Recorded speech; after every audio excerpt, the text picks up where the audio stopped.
Sir, अभी अभी खबर मिली है कि टाइगर लौट आया है। यह सुनते उस आदमी का हाथ रुक गया। उसने लड़की के गाल पर से हाथ हटाया और हाँ में सिर हिलाते हुए सिगार पीने लगा। आप कहते हैं तो?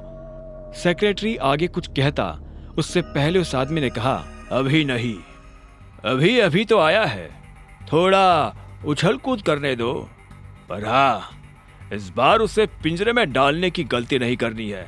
सेक्रेटरी ने हाँ में सिर हिलाया और वहां से निकल गया। Who is tiger? बगल में खड़ी उस लड़की ने पूछा। तुमने इन साहब का चेक किससे पूछकर फाड़ा? अभिनव के लिए साहब शब्द प्रणव से सुना नहीं गया। उसने कहा, सर, ये डिलीवरी वाला है, फर्जी चेक लेकर बैंक में आया था। इसे क्या लगा यहाँ हम लॉटरी खोलने बैठे हैं? मैंने इसके चेक की इंफॉर्मेशन कंप्यूटर में चेक की थी, कोई रिलेवेंट डाटा था ही नहीं। सच बोल रहा है? मैनेजर ने पूछा। यह सुन प्रणव को धक्का लगा। अभिनव मन ही मन मुस्कुरा रहा था। प्रणव ने हिचकिचाते हुए कहा,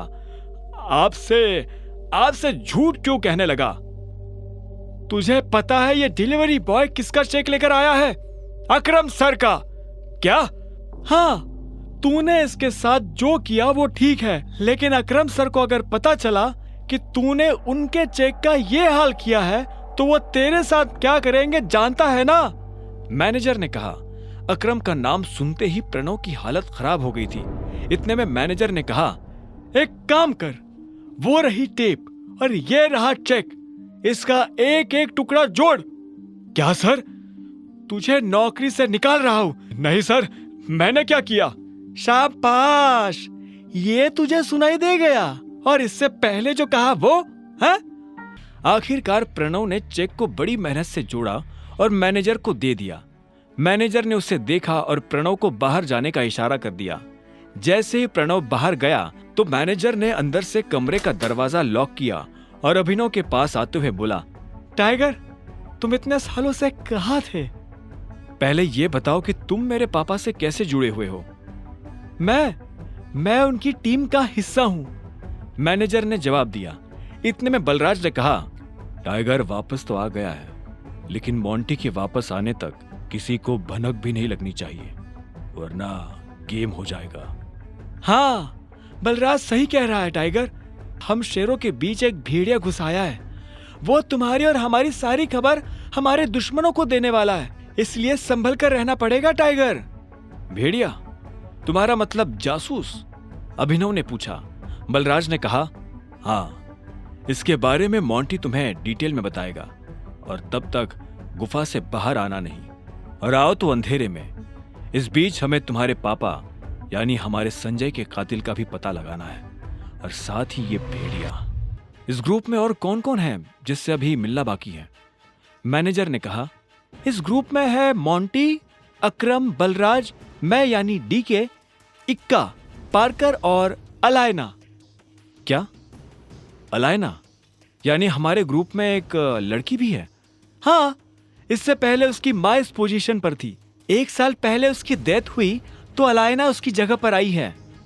टाइगर, वो लड़की नहीं, आग है, आंधी है, चलता फिरता अंगारा है। मैं अपनी जिंदगी में अलायना जैसी किसी से नहीं मिला।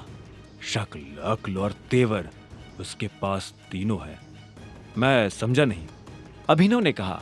बलराज उसके पास आया और बोला, जिद्दी, उसके आगे मुझे अपनी जिद कुछ नहीं लगती। कहने को ग्रुप में वो बस एक लड़की है, लेकिन उससे पार पाना हम में से किसी भी मर्द के बस की बात नहीं है। यह सुनते ही अभिनव समझ गया था कि बलराज का इशारा किस तरफ है। अलायना को यह मनवाना कि वो टाइगर है अभिनव के लिए भारी होने वाला था।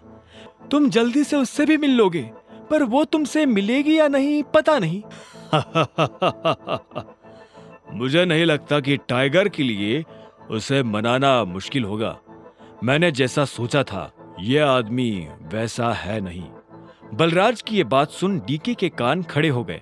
उसने बलराज को देखा और बोला, टाइगर ने तुम्हें रिंग में पटका क्या? यह सुनते ही बलराज जोर से हंसा और उसने हाँ में सिर हिला दिया। उसे देख डीके भी जोर जोर से हंसने लगा। आखिर में डीके ने कहा, तुम्हें कितने पैसों की जरूरत है? मैं दे देता हूं। चेक मैं अकरम के ऑफिस से री इशू करवा लूंगा।